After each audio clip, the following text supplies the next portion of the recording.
Hello everybody. Well, here we are again. Yesterday we spoke about we spoke about a certain stage. Now we go to the next stage. But before we do this, I really want you to know that I'm so happy you're here, that you are listening, and that you are open for all the information we want to share. So please let me know from where you are. I'm looking to my screen. Just tell me where you're coming from, and if you're coming from Australia, well, a good evening. If you're coming from the States, well, good morning. If you're from Europe, a good afternoon. Just please let me know from where you are. That's cool. And also, well, don't forget to drop your questions. We would love to see your questions because that means we want to give you some answers, because that means you have some questions, you have some difficulties, or you want to move on to the next stage, or you want to stay in the same stage because you're just happy. It's all up to you. Well, today we're gonna talk about the creative designer, and yesterday we talked about the everyday designer, and even before the everyday designer we talked about the novice. So the everyday designer, well, we also call that, it was a little bit, well, yesterday we talked about the everyday designer stage, but also the survival stage. Well, it always happens. If you go up, that means it becomes better and better. So in this stage or that level, we also going to call it the success stage. Sarah Maria is joining us. Hi, Sarah. How are you? Sarah is from England. We know each other. And Sarah, well, actually is actually a graduate. So I have to say, well, really nice to see you and welcome. Thank you for joining us. So let's go back to the stage. So we are going to a successful stage. And in this stage, if we just analyze a little bit, that stage is, well, there is a certain openness to constructive criticism, and those people start to know the power of practice. And of course, the everyday designer also got that, but the creative designer gets it more in a deeper way, on a deeper level. The practice that will be happening will be totally different, because you have the urge, or they want to have the urge to move forward. And like I said in the first video, we can have like two, well, motivations. The first one is the motivation of fear.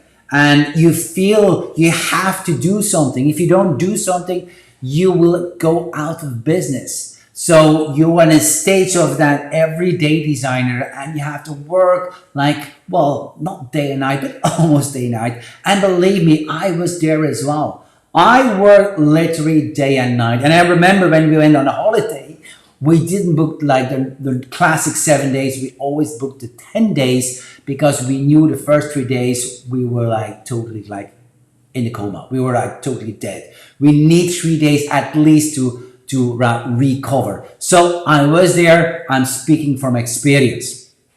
But saying that, whatever, is it is a desire to move on, or it's the fear, or it's the desire. And if it is the desire to move on, it's you move on because you found a certain click with your passion, the passion for what you do.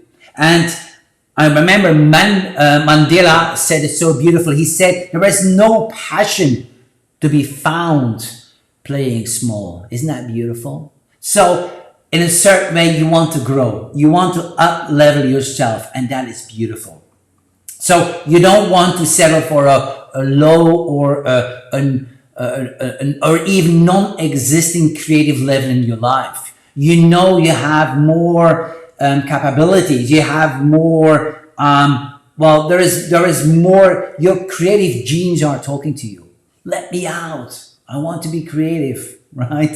So once again, if you have questions, please drop them in our group. I would love to answer them.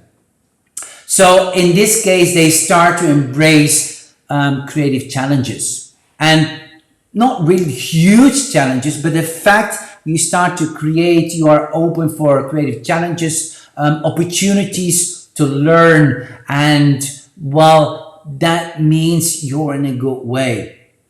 And the fear of failure is still there, but it's smaller.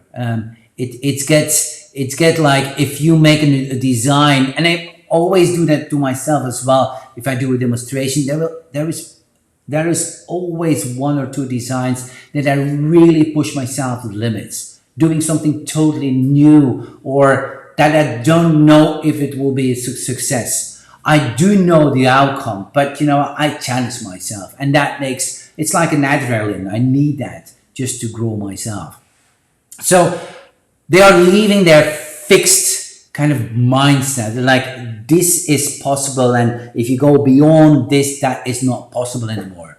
And you are going towards, and like we just call it an open, we call it a growth mindset. And yes, it is okay. That's from time to time, you just switch between those two, from the open to the closed. Yes, it happens. Also, it happens with me. It's just normal. So you start to move the needle from realizing that, well, that life is not only about finding your own limited creativity, but it's more about discovering the infinite world of creativity. And once you found or you had the taste of the flavor of that infinite creativity that you can come up in the world, that is divine, honestly. And you try to embrace, like I said, you try to embrace failure in your design's outcome. So you're getting more like familiar with the unfamiliar aspect of failure, which is really good. So what you do, you decide to go into action, and you say to yourself, you know what, I have no time to lose. And you are open, and you stretch yourself even more. You got that taste of that creative elixir. Does it make sense to you? Right? Once they gave it to you, you want more of it. Right? So your creative life becomes an exciting journey to figure out new techniques, new mechanics, but also new design possibilities. And you're not fixed only on those techniques. You remember yesterday I was talking about the person, everyday designer. It's all about techniques. Give me a new technique and I'm more creative. Well, a creative designer start to realize, you know what, it's not about that technique. It's about the potential of that technique. It's about what I do with that technique. So you ask yourself, there should be more. There should be more than the 10 techniques I know and the 10 mechanics I know. And I told you yesterday, I want to move to the next. I want to move on also on the next stage. Despite I had a really successful commercial shop. Honestly, I really had. And on that moment, I had to choose from that everyday designer to become that creative designer and to become that skilled creative. Skilled creative. I'm gonna talk about this tomorrow. So I was like on that kind of tipping point. What should I do? And I have to say, and I told you yesterday, this is a decline or the creative, innovative stage you are. And this is the pivot stage as you must decide about your future path. And I know it's a very, very challenging part. How do I see there is a new Facebook user? I can't see your name, I'm sorry, but I see you're from Canada. Thank you for letting us know you're from Canada, and welcome. Please drop your questions. If you have any question, drop it, and I will be happy to answer all your questions. So coming back to my story is I was taking a huge risk, but I knew there was more to go for because I stopped my very commercial shop I just went away from it. But I knew I had more creative opportunities. So I started to focus myself on events, on parties. I even started to give demonstrations. I was not that self-confident, but I knew I had to give, I had to deliver something to the people. And I even started some, well, small courses, not that big, but like, from the people around me that I knew, and some people were asking already, Thomas, can you come up with a course or something like that, or a workshop? And I say, yeah, whatever, yeah, my God, I just love it, right? But in short, I believed in my creative potential, and I embraced the word potential. And potential is so beautiful. And I saw the potential in myself. I saw the potential in my skills. I saw the potential in my medium, the flowers. Because the more you work with flowers, the more you realize it's incredible. You work like a little universe. You can have it in your hand, and all the elements are in there. Colors and shapes and forms and density and character, as we just call ourselves. It's all in there. The stems, dynamic, static. It's all in that flower. So that was so huge to me. So in short, I'm going to tell you a little bit too, because I promised you I do not want to talk too much. I want to keep those lines very, very short. So in short, you are okay with leaving the familiar zone and take the risk to do different things in order to grow your creative skills. But also you see yourself as a growth platform, and you believe in yourself. You look if you can create above average designs. Well, the everyday designer was more focused on the everyday designs, but you go a step higher. You said, I want to create that above average. And sometimes you fail and you make something like, well, not really in a perfect harmony, but still it's okay because you challenge yourself. You start to have the awareness to understand the design process, because it's not about putting some flowers together. Just throw some flowers together and you have something.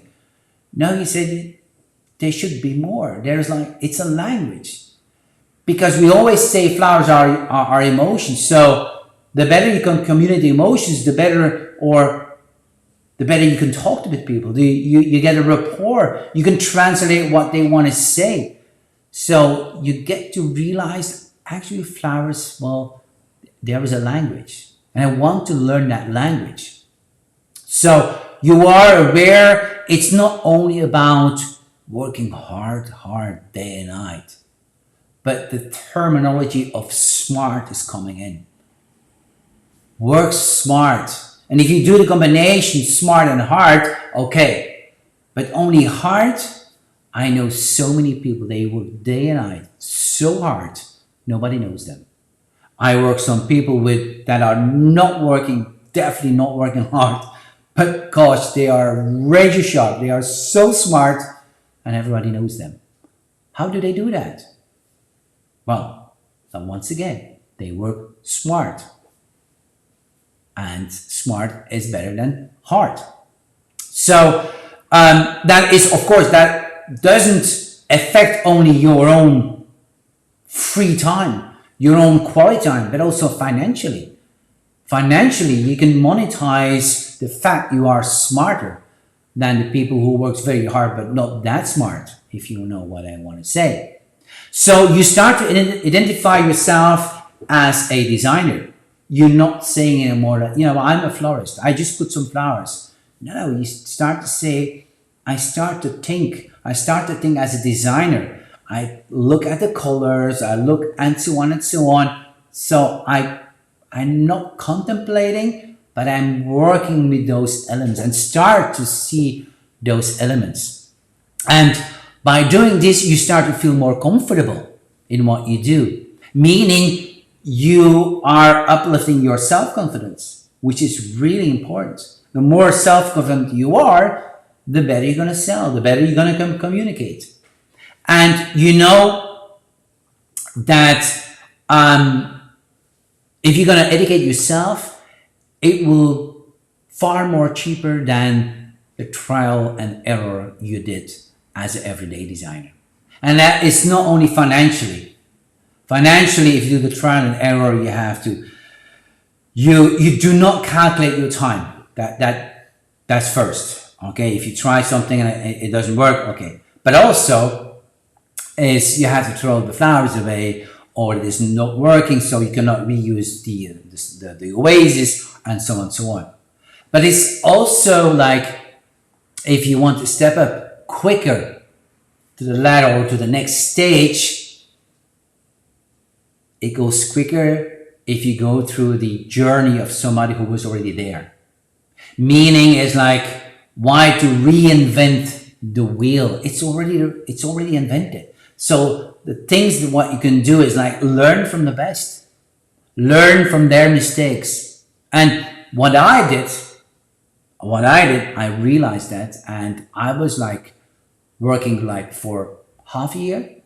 And after the half year, I said to myself, you know what? I have to know more. It's like, and although my father-in-law, he was like a great guy, but you know what? I said, I'm going to educate myself. I'm going to a school. Yeah, I have to, because I cannot see. I wanted to know more about, well, not only using the same flowers. No, I wanted to go further. I wanted to learn more. This is what I wanted to do. So you start to challenge yourself to come up with a better creative outcome. Basically, if I just recap everything, on that moment I started to unlock my creative potential. Not unleash, because I was not there. To unleash is something, if you already have it, then you can unleash it. But I was unlocking it. I was like looking open for, how can I design? And you know what? Let's go over those 5 elements. We did it with the novice. We did it with the everyday designer. Let's go over those 5 elements that we just, each time we do when we analyze a stage of level of designer. And now it's up to you just to listen and go with me and say, oh yeah, maybe I'm in that stage because this is the way I think. That's a similar way I think. So let's go. I'm going to open the first, the elements and principles. Let's go over here. So a creative designer is, and hello, I see Diana is also coming from Belgium. Hello, Diana. Welcome. Welcome to our live. And Dahlia is from Canada. I can't see who is from Canada. So I think it's Dahlia. Okay, Dahlia, welcome. So let's go back to the elements and principles of design. So in the everyday design yesterday was like, yeah, we heard something about elements in design, but we don't see the value. And you know, why should we learn? It's all theory. You know what? We have a practical job, so why should we know theory? But in this case, the creative designer says he got aware about there's a language, and we call it elements or principles of design. So he says, you know what, if I'm going to talk that language, that means I'm going to start communicate better. I'm going to understand my clientele, and I'm going to, well, maybe it's more easier to meet their expectations because I speak a certain language. And it's not only about the floristry, because we always keep looking within our own industry. Guys, please go for architectural, go for artists, painters, sculptors. Gosh, please, there are so many skills and arts in the world. Do not limit yourself to only the floristry. What I do sometimes when I have some time, I do some shopping when I'm like, last time I was on the airport in Dubai, and it's huge, that airport. And I just enjoyed, and I went to the cosmetics. and I saw the little bottles of the perfume bottles from the man, the perfume bottles of the women, and I saw how they were like made, and the form and the shape and the lines and the colors and how they, and so on. I can learn so much from those people because they seduce the people. They have a product, they have a perfume, but they have to sell it. So you have to seduce, and they are brilliant in that. So I still learn from them how they do it. So the elements and principles, it becomes interesting. Isn't that cool? So let's go back. Let's go to the next one, the nomenclature. Well, the nomenclature, it says, well, they have, or they getting the desire to know more about the botanicals. Meaning there is getting they get in touch with their medium. They get like a bond with their medium. And if you're getting interesting in somebody, you start to ask questions of that person, right? If you get interesting in a certain sport, you try to look it up and to know more about it. But it's exactly the same. The same as in here, you love your botanicals, so you want to know more about them. You want to know more about the care handling, but also where are they coming from, or what is how can I, or when I see some botanicals and I don't know how well, I don't know the name for sure, but I don't know how to do the care handling, but I know they look like similar, like to a certain family, like whatever ranunculus family, then I know how to treat them. So you get more interested. Then if we go to the techniques and mechanics, and that's a cool one. If we're going to ask a question about techniques and mechanics, we don't have the same answer anymore from the everyday design that thinks that everything, techniques is God. Everything is the techniques. The more techniques I know, the better I am, the better, and the more creative I am. That creative designer knows it's about the potential. I already told you. It's about the potential. It's not about the technique. If I teach you technique, it's up to you to decide how to implement that technique in a certain way that you come up with a totally new solution, a totally new outcome. And this is so weird because never will a creative designer, a skilled creative, a conscious creative will ask, Thomas, can you come up and can you give me like 10 new techniques? Can you do that? My dog is snoring. Do you hear my dog? He's snoring, right? Okay, go. Here we check. So in here, what happens here, they will never ask me come up with new techniques. They will more ask, and that's more about for the skilled creative and conscious creative, is what can we do with that one technique? How can we use it? How can we implement?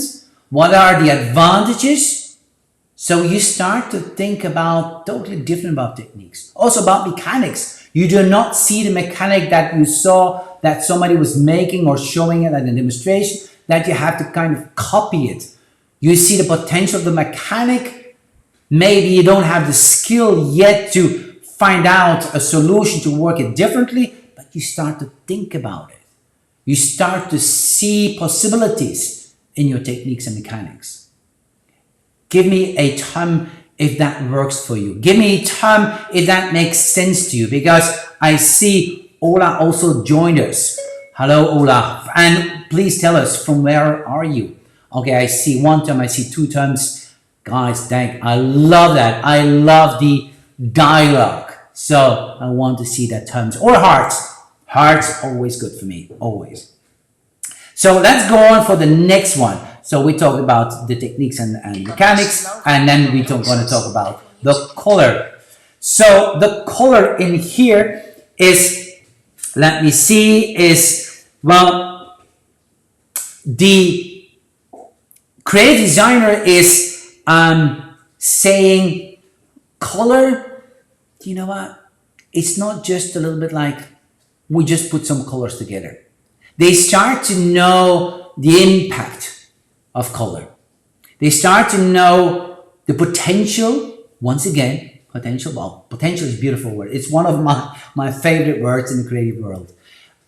They see the use of how to mix colors, and it's not about the color itself, or it's not about the meaning of the color.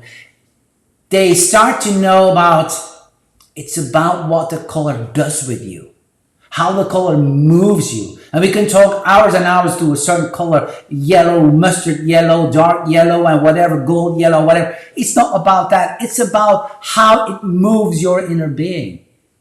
And that's a creative designer. He starts to know, but he's not still there. He's anxious, or she is anxious, or they are anxious to learn because they are curious. And curious is one of the most beautiful characters you have as a creative. If you're curious, you want to grow. If you're curious, you want to move on to the next stage.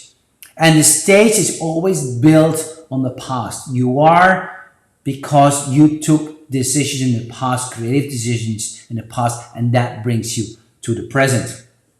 So color is a good one. And then emotions, well, I already talked a little bit about, they start to see how to use the emotions. If somebody's coming, I remember, and I really remember that stage, like there was a bride coming and we did like weddings.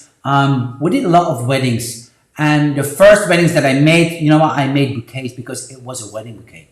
But I do remember that I said to the bride, well, to the bride, is like, okay, what do you want? But generally, what colors do you want? And what is your dress, right? So I was really getting, I'm not saying that personality, but oh my gosh, what happened to me? I was like asking things not related to flowers. Flowers became a mean to express her personality. And I know I didn't do a good thing, but the fact that I was asking her, that made it click in my head. That made it click, and I said to myself, I have to move on because I want to know more about this. And on that moment, what happened, I started to freelance.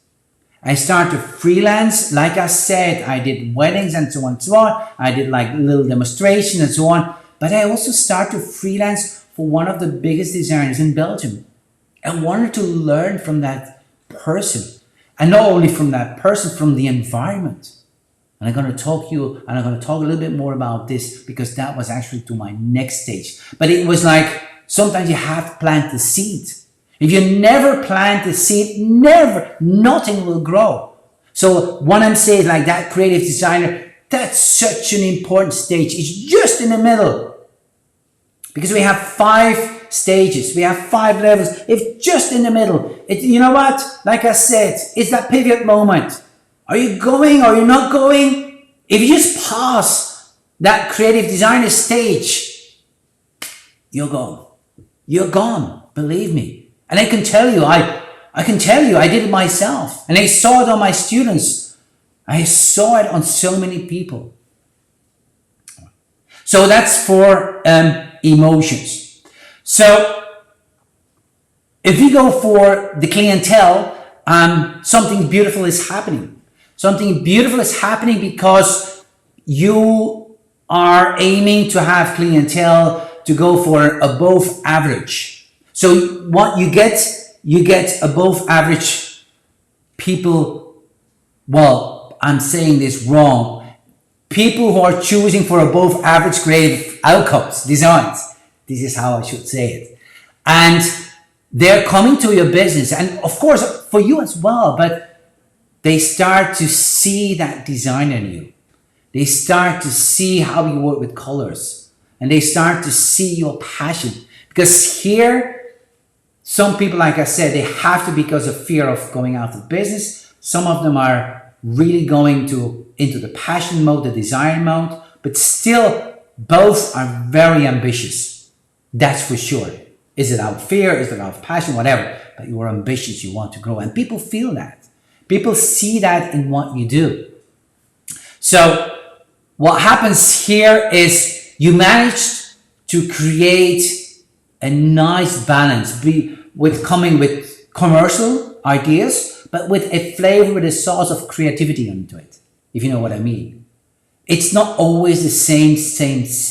And like the everyday designer, he has to produce the same, and he's losing his passion because that's the danger of it. But you change a little bit. You start to change, or they start to change. And I had to search, on that moment, I had to search, where can I find something that levels me up, that I have the input, that and somebody who can take me on the journey to become better. And from that aspect, I told you, from that aspect, I just have written a small, but it's only a 5-day. I'm gonna show you, like, it's only a 5-day visual. It's like, we call it the floral transformation program. And like I said, it's a 5-part video series how floral designers can expand but also boost their creativity to gain more impact and exposure. And what I'm gonna do, one of those 5 is I'm gonna take you behind the scenes of one of my own installations, my events that I did in a French chateau near the Loire River. And I'm going to give you some insights, once again, from behind the scenes, from my own experience. And if you want to know more information, well, go to the website. So what happens if you manage or managed, I'm not saying you are not in that state, maybe you are already a conscious designer, I don't know, to bridge this stage of creative designer to the next level of skilled designer, this is a promise. A whole new world will open for you. And you can ask every person that are on that level, that took that decision. Your world is changing for the better. But it needs, and I do know that, it needs courage. It needs courage to go for, to leave that familiar situation that you have, like a monthly income and so on. But you know it's good. It's one of the hardest decisions to do in your growing process. But once again, if you do it, it will have a success. So find yourself a great coach, a coach who wants to encourage you, who wants to support you in what you do. Somebody who is next to you and helps you to go. That was it for today. Tomorrow, I'm going to dive into the stage of the skilled creative who starts to know and to master the skill of being a floral designer. See you tomorrow. Bye-bye.